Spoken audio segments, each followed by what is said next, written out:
그 다음에 또 하나의 청원서를 준비하고 있습니다. 이거 좀 이제 해보세요. 중도. 요겁니다. 이거 내가 2년 동안 이것을 했는데, 여기에 이제 무슨 두 가지 문제를 제가 해결해야 됩니다. 하나는 단군 신화라는 말을 격파해야 됩니다. 2160년 역사를 잘라먹은 단군 신화라고 하는 말을 우리 사회에서 몰아내야 됩니다. 단군 신화라고 기록된 기록 문서가 몇 건이가 되겠습니까? 2500만 건입니다.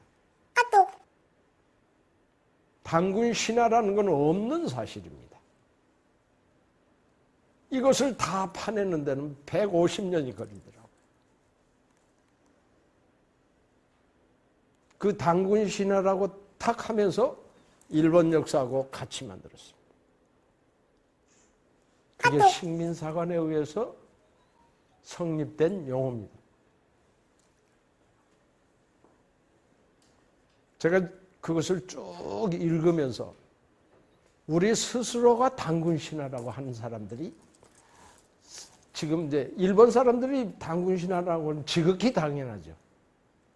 그걸 신화라고 규정 안 해버리면 조선 식민지를 지배할 수가 없어요. 일본 역사보다 더 훨씬 오래된 나라를 우리가 어떻게 지배하느냐. 네. 근데 그게 나중에 알아보니까 서울 경성제국대학 교수로 있었던 경도제국대학 박사 논문이더라고요. 세상에. 그런데 지금도 우리 단군 신화라고 한다. 그럼 단군 신화 아니고 뭐냐? 뭐라고 해야 되겠습니까? 대안이 없잖아요. 그래서 나는 단군 사화라고 해야 된다. 아니면 단군 실기, 환단 실기인데 환단곡이라고 해가지고 말이야. 또 이제 공격을 하니까 잘 됐지. 야, 너희들. 그래서 우리 역사에 소위 환단바하고 식사바, 식민사관하고 일대 전쟁이 벌어졌는데 제가 보니까 환단바가 밀리게 생겼어요. 왜냐하면 근거가 없어. 그런데 식민사학자들은 실증사학입니다. 기록에 있어야 됩니다. 어디 기록에 있나? 일본 서기에 있습니다. 야, 그거 거짓말이다. 이 자식들아, 네가 거짓말인 거 봤어? 만엽집에 있습니다. 우리 거는 없어요. 우리 거는 언제 거 있습니다. 삼국사기야. 고려 때 시기죠. 거기에 없습니다. 그건 옛날 거야. 그거는 일본 서기에 비해서 한참 낮은 거야. 예? 고얀 놈들 같은 거. 이런 식으로 이른바 실증사학이라고 하는 것으로 하는데 우리나라 사람은 실증사학에 기록된 게 없습니다. 그러면 어떻게 해야 되냐? 어떻게 해야 되겠습니까? 바로 이겁니다. 중도 유적을 이것을 발굴해가지고 유물 유적으로 발굴해가지고 이것을 연도를 정확하게 살펴야 되는데 불행히도 내가 2년 동안 집중적으로 살펴보니까 이거는 말이야 중도 유적은 청동기 시대 거야. 누가? 국립박물관이 그렇게. 우리가 스스로 이걸 끌어내리는 겁니다. 이게 나중에 보니까 구석기 시대부터 있었던 유물이 청동기 시대도 있다. 예, 박수 좀 주세요. 그런데 이 환단바들은 죽일라 살라 영국 놈이 해적 놈들이 우리 거 다만 이런 식으로만 이야기한다. 그래서 제가 이제 면밀히 조사를 해보니까 난 역사학자가 아닙니다. 고고학자도 아닙니다. 다만 공학자니까 진짜 실증주의로 찾아보니까 구석기 시대 유물이 나왔어요. 아무도 몰라. 네, 구석기 시대 춘천에서 나왔다. 이 말은 무슨 얘기냐면 그 인근에 정곡리 유적도 나오고 보니까 구석기 시대에 강원도가 양구놈 오산리 맞아. 오산리 유적이 동아시아의 중심이야. 여기서 백두산에서 나온 유적이 환동해로 멀리 어디까지 갔느냐면요. 저기 시베리아 저 끝에까지 거기서 나온 유물이 가는 거죠. 근데 거기서 왔다고. 왜 그러냐? 일본 사람이 그렇게 말했다 이거야. 예, 이런 식입니다. 그래서 내가 안 되겠다. 청원서를 해서 국회에 가지고 가니까 이거 담당한 사람인데 잘하는 국회의원인데 자기가 주인이니까 자기가 직접 못하겠고 이걸 다른 사람의 소개 의견서를 가져가라.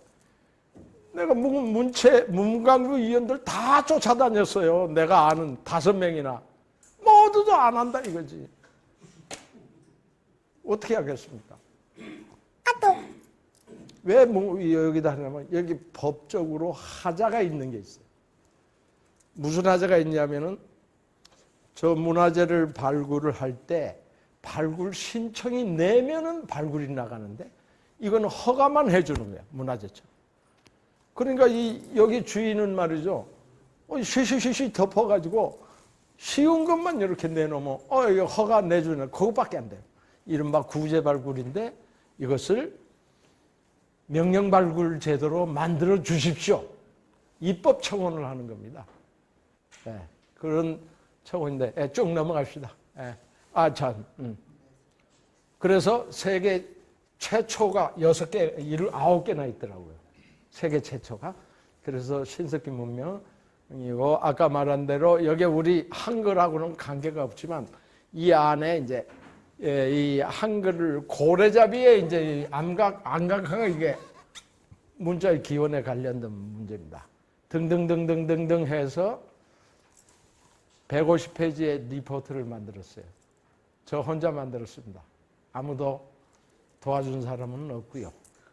협력하신 분들은 부지기수였고.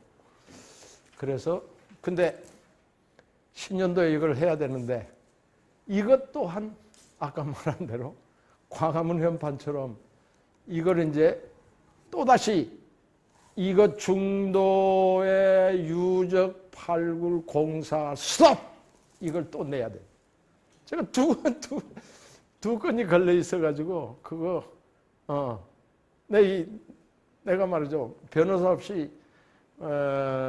없이 이 쟁점을 3건 승소했고 2건은 지금 5건을 내가 이긴 이런 전력이 있습니다만 모르겠습니다. 여러분 박수로 격려를 좀 해주시고 이거 그냥 넘어가겠습니다. 나중에 올려놓으면 참고를 하시고. 그 다음에 오늘 제가 발표할 것들은 한국정보학회가 아까 90 몇 년? 94년 창립을 했어요. 그러면 지금 25년이 됐습니다. 그때부터 시작해서 우리 학회가 많은 일을 했고 그런데 많은 일을 했는데 많은 결실을 맺지 못했습니다. 그래서 나도 이제 정리를 해야 되겠다 싶어가지고 그 정리하는 과정에서 제가 하고 싶었던 일을 지금도 계속 하고 있습니다만 안 됐던 이유 또는 처음 왜 시작했는가 하는 문제를 정리를 하고 있습니다. 제일 첫 번째 문제가 박양춘 교수가 구상했던 세계 문자로 만들자. 이게 94년도 우리 학교 창립할 때 발간했습니다. 그리고 바로 이듬해 제가 조인해가지고 소위 IPH를 IPH 과제 있어. 아니요. 예, 예.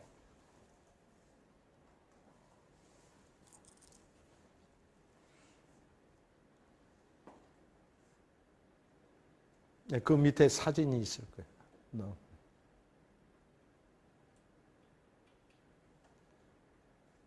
네.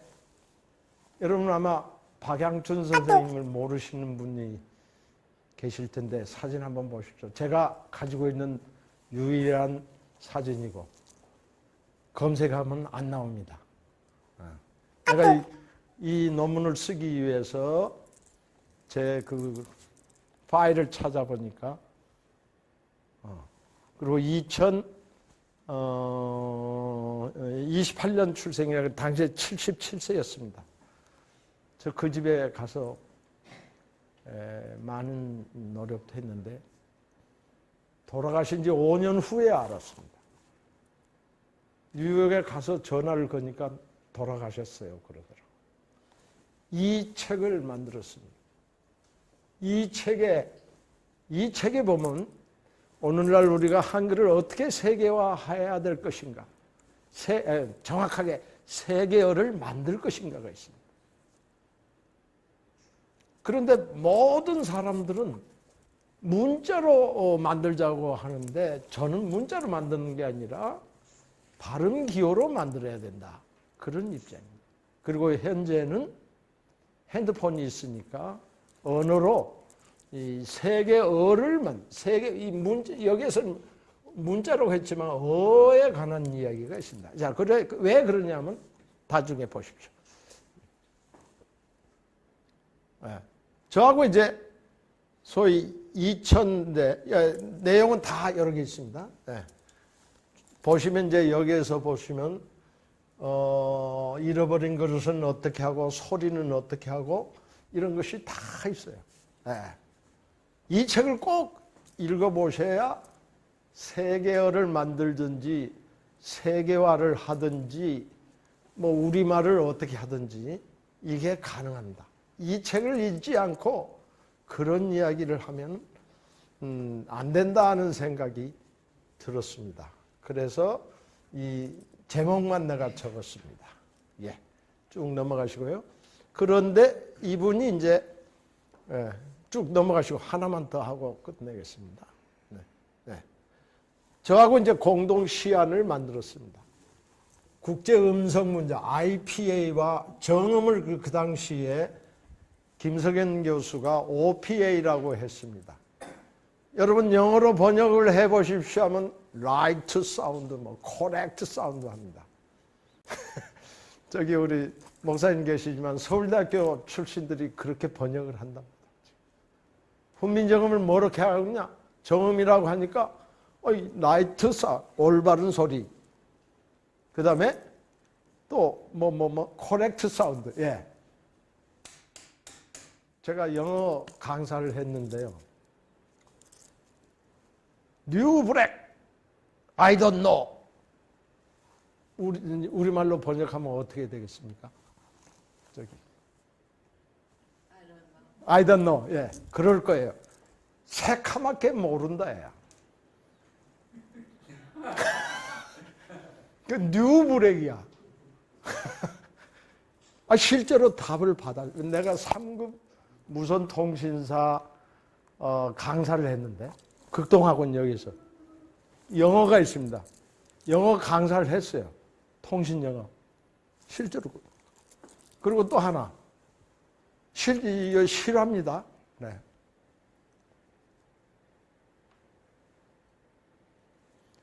드라이문 어떻게 번역하시겠습니까?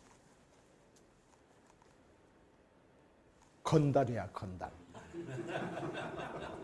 실제로 있었던 이야기입니다. 드라이문이야. 그러니까 정음을 서울대학교 출신 교수가 드라이문 뉴블랙으로 한다 이거죠. 자, 이게 무슨 소리인지는 모르니까 당연히 그렇겠죠. 하여튼 이렇게 해서 그래서 이 OPA라는 말은 김 교수가 번역을 했습니다. orthophonic, orthoponetic입니다. 그게 이제 그 보면은 여기 이제 직교하다 이런 뜻입니다. 수학으로는 직교. 그다음에 히랍 정교회는 orthodox라고 그러잖아요. 네. 그게 정교회예요, 정교회. 다른 거 없습니다. 다시 말하면 훈민정음에는 다른 성분이 없는 아주 orthodox한 그런 기호다, 언어다. 그런 뜻이 있습니다. 그리고 중요한 것은 헤레본의 훈민정음하고 갈아치는 소리고, 훈민은 백성 갈아치는 것이고, 정음은 어떻게 해놓은 줄 아십니까? 정한 소리라고 했습니다. 네. 정해진 소리이지 그게 라이트 사운드니 아주 발음에 그대로 정해진. 그리고 또 하나 중요한 게 있습니다. 아무리 이야기해도 훈민을 가르치는 소리라고만 우리가 있는데 그 훈자는 훈독이라는 말이 있어요. 그러니까 그 한자를 보고 훈독을 한다고 하면은 우리말 뜻으로 번역한다는 뜻이고, 그 다음에 정음이라고 하는 것은 그냥 발음대로 소리를 내는 겁니다. 네. 이게 음독이라고 말해요. 훈독하고 음독이 같이 있어요. 그리고 훈독으로 했을 때 뭐라고 말을 하냐면은 언해라고 했습니다. 언해본. 네. 언문. 이 언문이 말하자면 구어, 구음체입니다. 근데 언문을 이것을 한문을 뭐 했다 하는데 오늘 내가 말씀드릴 소리는 조금 흘렀습니다만 아까 누구죠? 이 교수가 이영훈 교수가 했다고 하는 소리는 그런 사람들은 그 시각으로 보면 또 그렇게 할 수 있습니다. 내가 비난은 안 하는데 그런 사람들의 말을 덩달아서 호응을 하는 사람이 많다는 거지. 그런데 제가 오늘 여기 입고 나온 때 아까 오늘 정암 선생 뭐라고 했죠? 500주 금년이 돌아가신 지 500주년 됐습니다. 그래서 제가 한글과 관련해서 소개를 하겠는데 이분이 뭘 주도했느냐 하면은 다른 이야기는 여러 이야기 하겠습니다만 여러분 소학언해란 말을 들어보셨는가 모르겠어요. 이분이 소학언해를 주도했습니다. 무슨 얘기냐면 소학이라고 하는 것은 유교에서 가장 기초적인 서적인데 모든 아이들이 배울 때 소학을 먼저 떼고 그 다음에 명심보감 떼고 그 다음에 논어 들어갑니다. 그런데 이 정암 선생은 어떤 분이시냐면은 여러분 잘 아는 것처럼 훈척 세력과 삼인 세력이 서로 대응하다가 이겼다가 전 그런 소위 좌파의 대표입니다. 그리고 우파를 완전히 휩쓸어 가지고 소위 여러분 그 역사에서 배웠겠지만 운척 세력을 완전히 소탕을 하려고 마음 먹었습니다. 그래가지고 위훈 삭제라고 했죠. 그렇게 해서 중종이 완전히 판정을 내렸는데 사흘 후에 중종이 역습을 해가지고 돌아가셨습니다.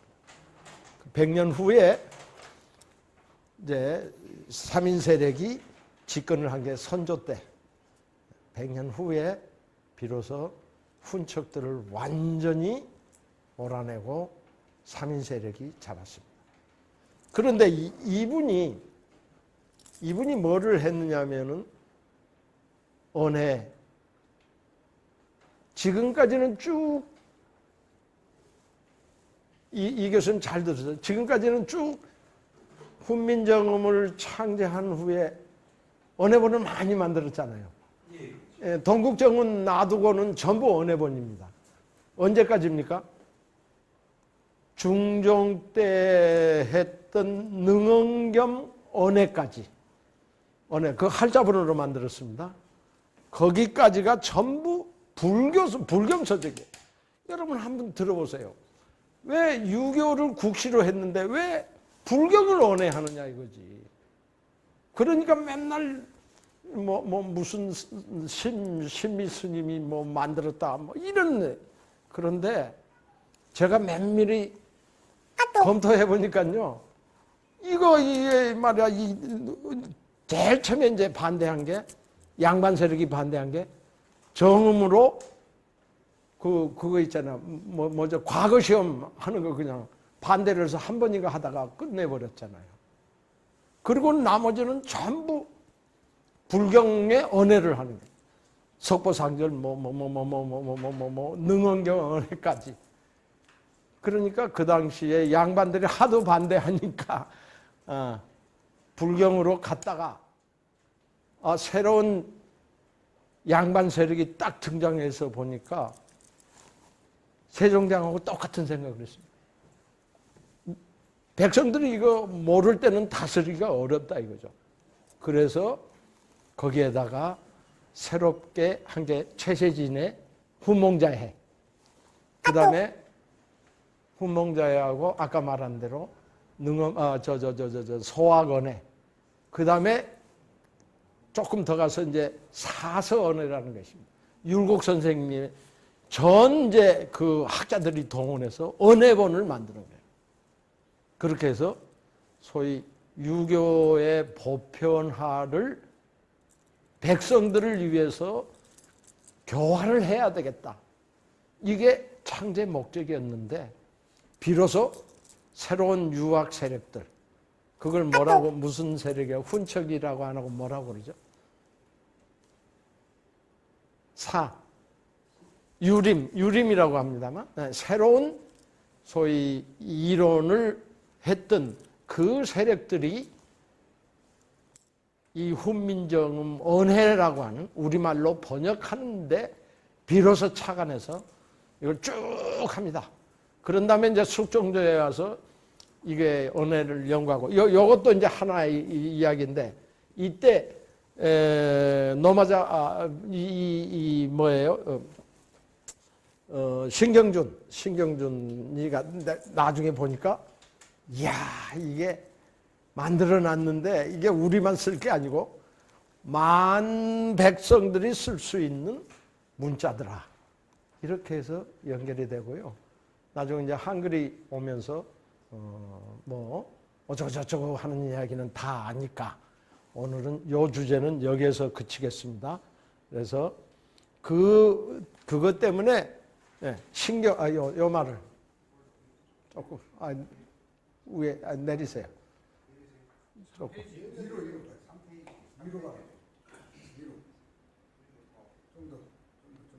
네.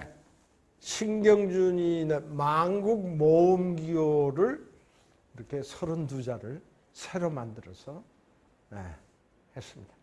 여러분 신경준 실학자는 잘 아시잖아요. 네. 저는 이걸 보고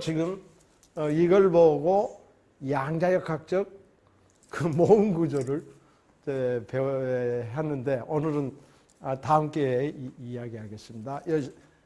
32자를 새로 만들고 그랬어요.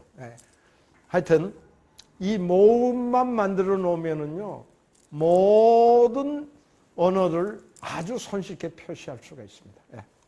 넘어가시고요. 그림만. 외솔 선생이 맨 처음에 이제 이걸 표기를 했고요. 그 다음에 이제 누구죠? 서울대학교 언어학과 교수가 이현복 교수가 IPS 이제 잘 아실 거예요.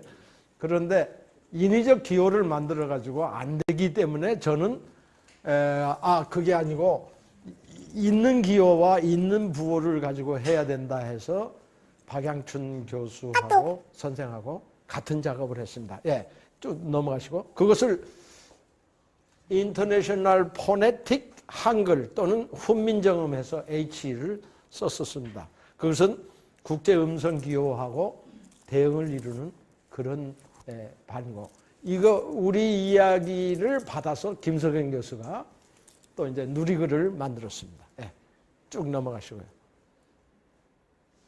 예, 요거는 이제 IPA고, 예, 그래서 2년 후에 이제 넘어가시고 쭉 더 넘어가시고, 예, 그래서 저하고 공동으로 만들었는데요. 그 당시 서정수, 이현복, 김정수 교수, 박양춘 교수 저하고 근데 저는 똑같고 이것은 글꼴만 다르게 만들었던 경험입니다. 이걸 가지고 제가 이제 쭉 그 국제 한글 또는 훈민정음 IPH를 만들었던 그런데 아직까지도 거기에 그것을 완전히 만들지 못했습니다. 왜 그러냐? 이제 문자 시대는 지나가 버리고 음성의 시대가 왔습니다. 이제 문자 시대는 이미 지나갔고 앞으로 그러면 어떤 시대가 오는데 우리 언어를 어디에다가 집어넣어줘야 세계어가 되겠느냐. 여기에 착안해서 그동안 쭉 했던 내용을 좀 정리해가지고 동반로봇의 자연어 통합 운영 체계란 말을 만들어냈습니다. 그러니까 우리가 혼란스럽게도 언어라고 하면 문자만 이야기하는데 그 문자 이외에도 두 가지가 더 있습니다. 하나는 스피킹, 소위 스피킹 랭귀지하고 리튼 랭귀지가 있는데 두 개 이외에 또 하나가 있습니다. 머신 랭귀지가 있습니다. 세 가지 언어가 있는데 이것을 통합해야 되겠다. 그러니까 스피킹 랭귀지하고 리튼 랭귀지하고 보통 입말 입말을 하는데 스피킹하고 글말, 기계말 이 세 가지인데 기계말이 이제 코딩입니다. 근데 이 코딩도 지나가 버렸어 벌써. 윈도우도 지나가고 말이죠. 또 요즘은 이제 윈도우 완전히 지나가 버리고 뭐가 하고 있습니까? 핸드폰에 안드로이드가 지금 주력 언어입니다. 그 주력 언어는 뭘로 만들었냐면은 리눅스로 만들었습니다. 그러니까 우리 언어가 80%가 리눅스로 지금 움직이고 있어요. 근데 리눅스로 통일하자? 우리는 자판 아까 말했지만 그것도 중요하죠.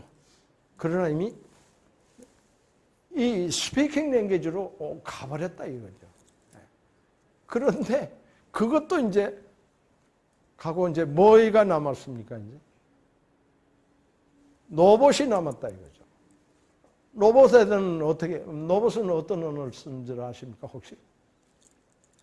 ROS를 씁니다. 로봇 오퍼레이팅 시스템. 근데 안드로이드인데 맥히게 생겼다 이거지. 그래서 아주 미국 사람이 안 맥히려고 무지하게 노력을 합니다. 모든 로봇에다는 ROS를 해라 뭐 이런 식으로 하는데 그런 거 없다 이거죠. 그래서 제가 이제 하는 게 이 로봇에다가 자연어로 명령을 하는 OS를 지금 만들고 있습니다. 아까 IPH를 가지고 이제 하는데 로봇은 어떻게 만드느냐면은 지고 다니는 로봇이다 이거죠. 그러니까 이걸 뭐라 하냐면 개인용 로봇이라고 해요. 그리고 설기 로봇이라고 해요. 그 로봇을 지금 만들고 있어요. 그리고 벨트에다가는 차기 설기 센터. 그냥 PC 이거 허리띠에다 메고 다니는 겁니다. 그다음에 슬기폰 양말 위에다가 그거 핸드폰 넣고 다녀요. 그래서 소위 인간과 로봇이 동반하는 그런 관계. 그러니까 이 따로 로봇이 있고 인간이 있는 게 아니라 인간과 함께 동반하는. 예? 수행 비서도 되고, 예. 웨어러블도 되고, 비서도 예. 그 다음에 여기서 결정적인 거는요, 이 안에다가 나노 로봇을 말이죠. 그냥 약 먹는 식으로 투입하면은 그 온갖 다 돌아다니면서 병을 다 또 알려줍니다. 그러니까 의사가 되는 거죠. 뭐 이런 식으로 앞으로는 로봇과 인간이 동반하는데 이걸 뭐라고 말하면 여러분 제가 하나 가르쳐 드릴 테니까 그 말을 꼭 쓰세요. 공진화입니다. 그러니까 로봇이 이겨가지고 인간을 지배할 것이냐, 인간이 완전히 로봇을 지배할 것이냐. 이게 우리 지금 21세기에 들어서 최대의 화두입니다. 주도권 싸움이죠. 그래서 로봇이 완전히 지배한다는 게 지금 우세하고 있어요, 미국에. 예, 그게 이제 싱귤러리티, 대학까지 생겼습니다. 예, 싱귤러리티라고 하는 특이점에 도달하는데 그 특이점이 43년이다. 지금은 25년으로 내려왔어요. 그런데 나는 그게 아니라 우리 한글을 쓰면 훈민정음을 사용해서 로봇하고 같이 대화도 하고, 그 다음에 전화도 좀 받아주고. 그러면 너는 뭐 로봇은 뭐 하냐? 너는 걸어다니지 못하잖아. 내가 얻고 갈 테니까. 이런 식으로 소위 동반, 반려 로봇을 만든다는 거죠. 무슨 말인지 아시겠죠? 예. 그때 핵심적인 게 언어다. 왜냐하면 언어는 사고를 지배하기 때문에. 맨날 그 김석영 교수가 그렇게 했잖아요. 하이데거의 그 소위 언어가 의식을 지배한다. 소위 사고와 언어는 일치하는 것이고 절대로 로봇은 사고와 언어를 일치시킬 수 없다. 그러니까 너 내 도와줄 테니까 너 내 심부름 하라.